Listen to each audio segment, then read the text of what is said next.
I think when you take a big position, you're always going to be a little bit emotional. The question is, will you let it affect your judgment, or will you harness that emotional energy into something productive? Because if, one of the biggest downsides I find of being over-focused on a trade is that it ruins your productivity on everything else. No, I flinch. I mean, I have the same 𝗕𝗢𝗢𝗍𝗍 as everybody else. If I'm in a big position and it's not, especially if it's not going for me, I'll start to stare at the tape, stare at the quote when I could be working. You find, I really believe in this, and I hope everyone's paying attention. I believe that if you make a list of all the stocks in your industry, here's 444 biotech companies right here, and you look at all of them, you will find the best 5 and worst 5, best 10, worst 10. Because if you're a decent analyst, it'll just jump out at you and it'll be obvious. So the key is you have to spend all of your time studying all of the stocks. What a lot of people do is the opposite. They don't look through all 444 stocks. They look through maybe 4. And then they find one they like, they buy it, and they stare at it forever, and they don't ever look at the rest of the 440 stocks that they're supposed to. They just looked at the 4, and I'm being generous with some people. And, that's the big folly with investors. They don't want to look through all of the garbage bins at the garage sale. And you got to look and look and look. And what often happens is somebody looks and they say, oh, look at this little trinket. It's probably worth $10 and I could buy it for $3. And then in the next garbage bin over, there's an original copy of the Declaration of Independence for $20. That's worth $2 million. And all they had to do is not be lazy and keep looking. And yes, exactly. People think of it as, oh, that's my precious stock. I have to take care of it like it's a little baby chicken. Cuddle it and, bathe it. Like, come on, it's really not, that special. And you could probably find a stock you like even more. But, people don't want to do that. And you don't always have to know why you're wrong. Sometimes you just are wrong. And it's something that'll be revealed to you later, and you just, that's the beauty of markets, is that they have a lot of knowledge and information that are sort of almost a super intelligence. So if a stock's going down, it keeps going down and keeps going down, you end up in a situation where, the market is telling you something. Now, that's not always true, as Andy points out. It's not always true. Sometimes the market's wrong and you're right. And that's kind of what separates conviction and a good idea from, just trading. And because if you have a lot of conviction and it's a good idea, you say, no, this is a buy. You got to double down, et cetera, et cetera. You call the other side names. You say, you'll see when the data comes out, it'll fail, or when they have the next quarter, it'll be really nice.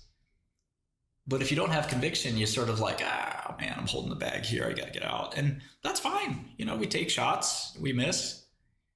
So I don't like to dwell on a lot of the mistakes I make. I just like to move on, because there's always another stock and you can't get them all right. It's the people who latch on that end up being the backies, right? I mean, I get stuff wrong all the time. There's a momentum factor and then there's a quantum factor. The momentum factor tends to sort of bleed into the quantum factor. And I really want you guys to think about factors when you look at stocks. Every stock can be explained by a linear combination of factors. That is the way to look at stocks. So basically, the discount rate is the most important thing in finance. The way I look at it is this is the interest rate you have to pay me given the risk of receiving these cash flows. This is the interest rate you'd have to pay me for me to take the risk of getting these cash flows.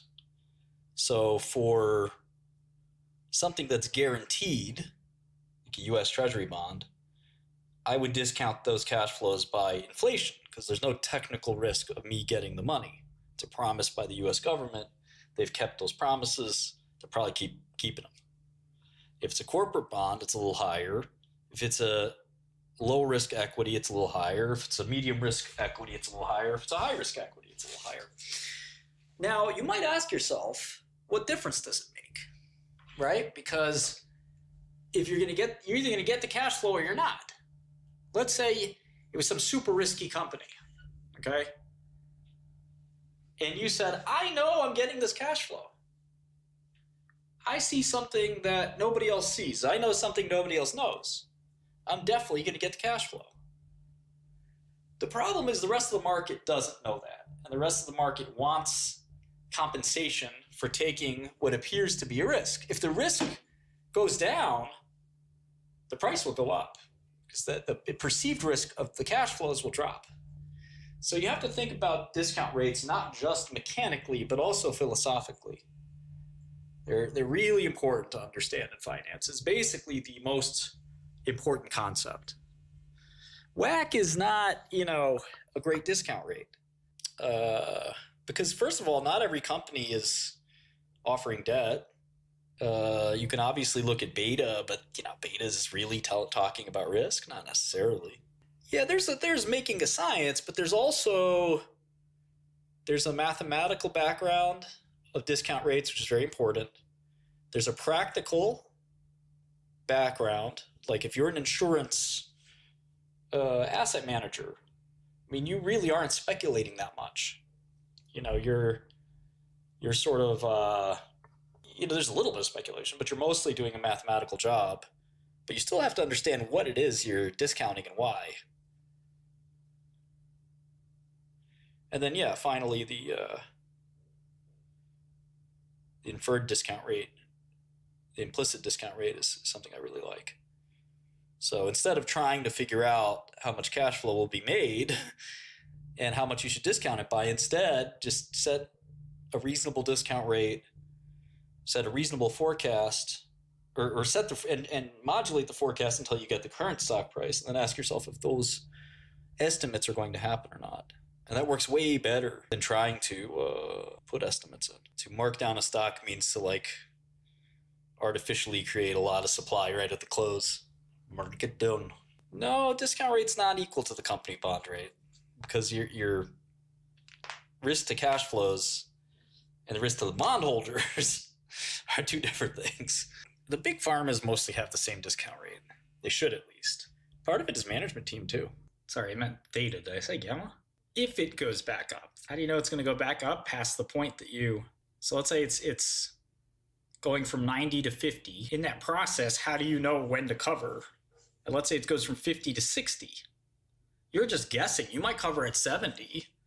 It goes from 50 and it bounces to 60 and then it goes to 10. So what do you do in that scenario? Right? Think about how stupid this sounds. This is 90. In this scenario, you're better off just staying short, right? Here's 50 and here's 60. Nobody tells you, hey, at 50, there's going to be a bounce. Everybody, hold on. At 50 cents, it's going to bounce. Nobody's telling you this.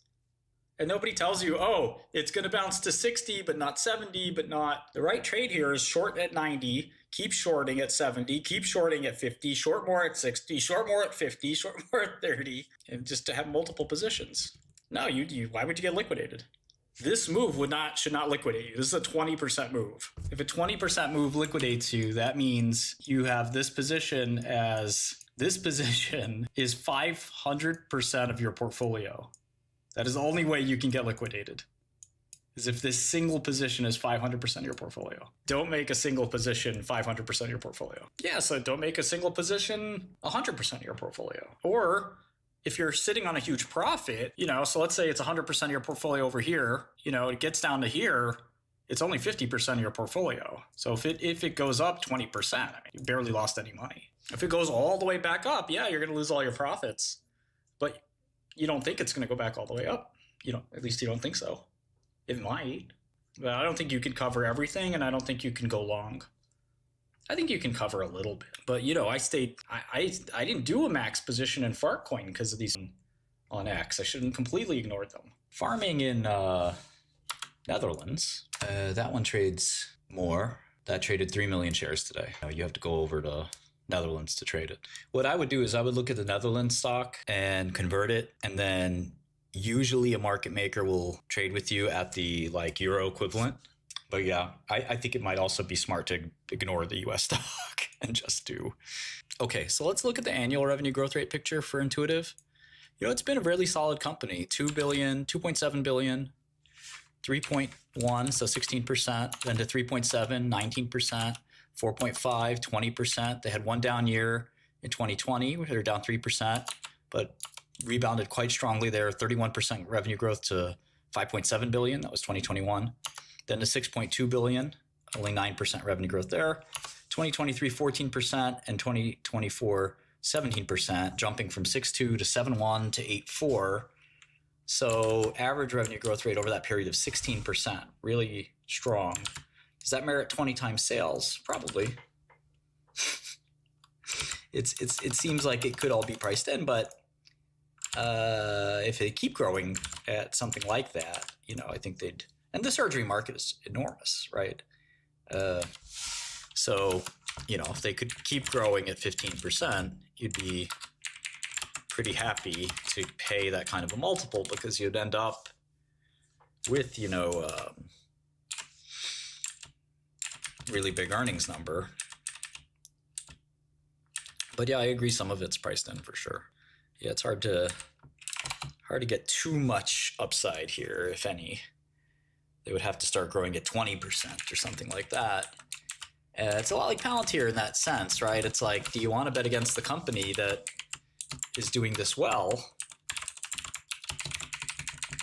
hoping that they stumble, but it gets more and more expensive as they continue to exit. So it's sort of implying that they will, it looks like the stock price is implying that they'll grow 20% for a little while there, you know, or high teens, like 18, 19%. And then, you know, it's a curve that's implied. It's not just one growth number, right? So, but you're basically trying to draw the implicit curve of what is implied by the marketplace.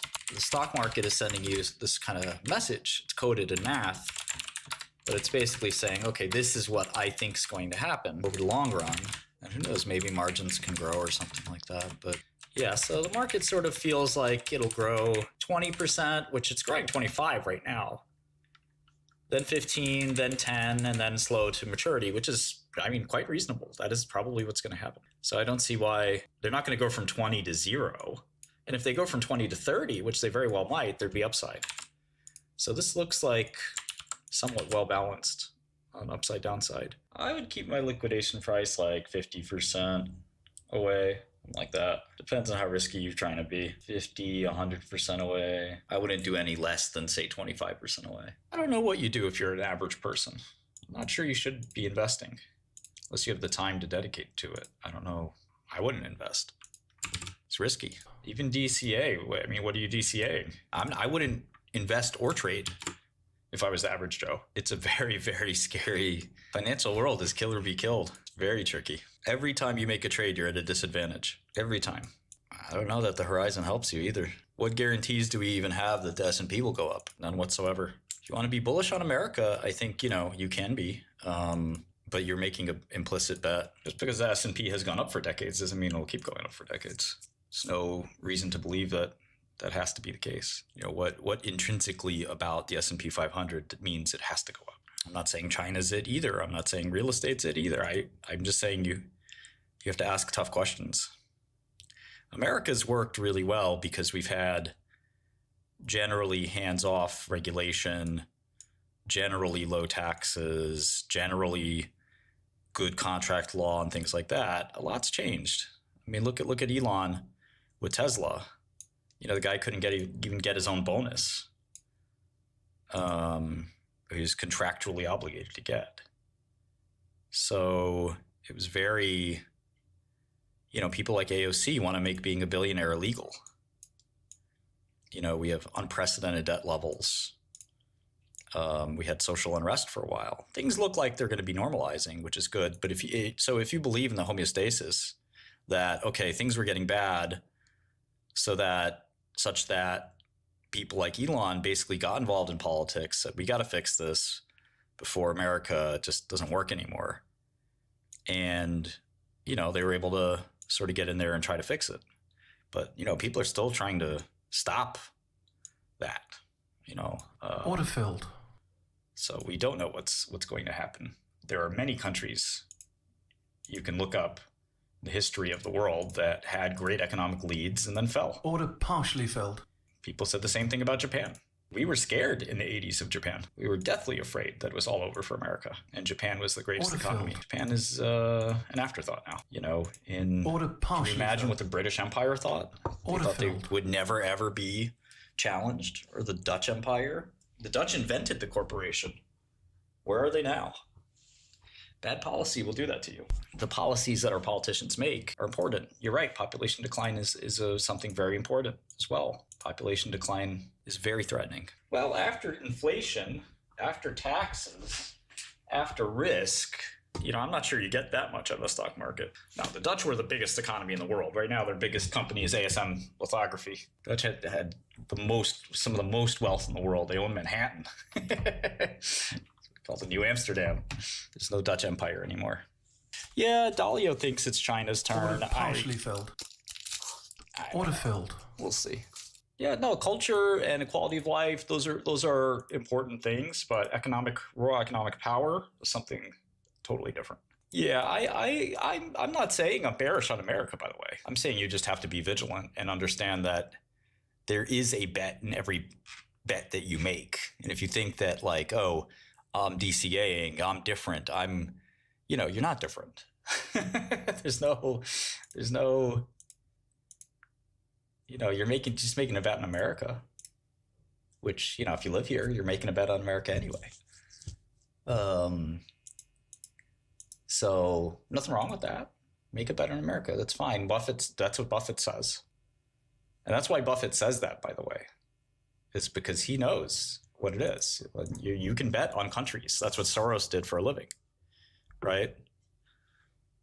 You can bet that the UK does well and that France doesn't do well. There's indices, there's currencies. There used to be currencies in that case. Used to actually, you could bet on the franc versus the pound. Now it'd be the euro, but this is called macro. You could bet on their bonds. You can still bet on their bonds. You can bet on their CDS. There is a way to do this, so when you buy American stocks, you're betting on America implicitly. I mean, betting against Europe has worked really well. Betting against Europe has been the bet for the last 10 years. It's worked marvelously. I think all of Europe basically except for Germany, has been a good short. Yeah, we look at SAP. Yeah, I mean, the BRICS, shorting, being long BRICS was a strat as well. It underperformed, I think, being long America. I mean, I like America just fine as long as, our politicians sort of stay out of the way. Which, they seem to not want to stay out of the way unless they have their own rackets. Like the USAID stuff is, pretty scary stuff. They want their own kickbacks and rackets. If they get those kickbacks and rackets, they're seemingly happy. But even still, they get power hungry and they want to control everything. Look at Hillary and others. It's a kind of a kleptocracy. Day trading advice: make your position smaller. Biggest mistake everyone makes. Position's too big. You can always be better at investing, I look at the way I used to invest and laugh. I really thought I knew what I was doing, and under no circumstance did I actually knew what I was doing. Yeah, I just don't like shorting good companies. Palantir's a really good company. You don't know what's possible, what they're coming up with, and revenue can grow even faster. Now what do you do? If the revenue never grows again, never grows faster than it currently is, then I would agree you have a decent reason to short it, but you don't know what they're up to. It's not a very transparent company. The whole point about management is that management takes the company's capital and recycles it into high returning projects. And a really good management, take NVIDIA, for example, the numbers of NVIDIA wouldn't necessarily have told you what was going to happen, that they would go into a hyper growth period. You had to understand the products, understand tech, understand a lot of things. Now, again, part of NVIDIA's success was an accident, and happy accident, of course, but it was also being prepared for the deep learning boom and creating a product for that marketplace, which was the server products. Those were really the first products to address that space in a dedicated way. And building the CUDA ecosystem for gaming allowed the CUDA ecosystem for deep learning to flourish. So great management still, but part of good management is when you take advantage of the opportunities that come your way by accident or unintentionally, however you want to say it. So yeah, NVIDIA is well positioned for robotics, self-driving cars, AGI. There's a lot of things that are still on the table there. At the same time, some of these things may take years. Some of them may come tomorrow. We don't know. And that's why if you were at the forefront of things like robotics and you know what these machines can do or will do, and you know when they're going to come out, you could probably do really well with NVIDIA, but we don't necessarily know what's going to happen with robotics. Is that a 2025 thing or a 2026 thing, or is it more of a 2030 or 2035 thing? We just don't know. We don't know. We can't predict stocks day to day. I mean, to me, there's a book, Market Wizards, and I think it's the first or second interview where the guy describes something called market tone. And this is one of my favorite interviews in the whole book, where he basically says, you can tell the supply and demand of the market based on its reaction to news. And I'd been trading for a long time when I read this, but I was surprised to see that. And I kept reading, and he said, listen, when there's positive news in the market and it sells off, that just tells you that the buyers are all kind of impatient and looking to exit. And IonQ had this sort of indisputably good news today. Wasn't great, but they have a little partnership with a major company. I don't think it's going to be something that is going to really materially affect the company in the long term. But it's good news. And some of us were even wondering, are we going to get run over? Is it going to go up to 45 or something like that? And so to watch the stock go down on good news is very weird. And there's plenty of stocks that are up today. GameStop's up. A bunch of stocks are up today. So it's not like it's impossible for a stock to be up today. Plenty of stocks are up. It was up. So the fact that it's down 5%, some of the other guys in quantum are down even more, is to me shows you the positioning of the traders in this space. And usually, if the longs are too long, the speculators are really heavily long. It basically means that they have supply and that they'll be exiting as the prices drop. But markets can do anything. They can do anything they want. So don't take it with a grain of salt. I'd say the reason the conviction's strong on QC is QC's been around a really long time. Like old timers know that in every bull market, QC kind of makes this comeback because people kind of can imagine it working. And there's more fantastical stuff like cold fusion that you just can't imagine working.